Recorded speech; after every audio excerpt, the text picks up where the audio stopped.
তাহিরপুরের জাদুকাটা নদীতে চাঁদাবাজদের অত্যাচারে অতিষ্ঠ শ্রমিকরা। নিজস্ব প্রতিনিধির পাঠানো প্রতিবেদনে আনিকা সুলতানা ডেস্ক রিপোর্ট।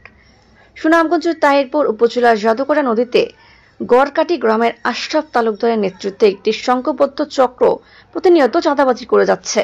আজ ৩ মার্চ সোমবার সকালে ঘাকটিয়া গ্রামের পূর্ব পাশে বাঁশবাগান এলাকা বালু শ্রমিকদের কাছ থেকে জোরপূর্বক চাঁদাবাজ চক্র নদীতে চাঁদাবাজি করতে আসলে শ্রমিকরা অতিষ্ঠ হয়ে প্রতিবাদ করে।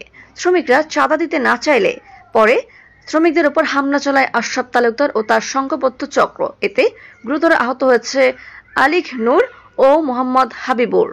এলাকাবাসী সূত্র জানা যায়, আশরাফ তালুকদার ছেলে জুবায়ের তালুকদার সাবেক এমপি রতনের ঘনিষ্ঠ সম্পর্ক রয়েছে বলে জানা যায়।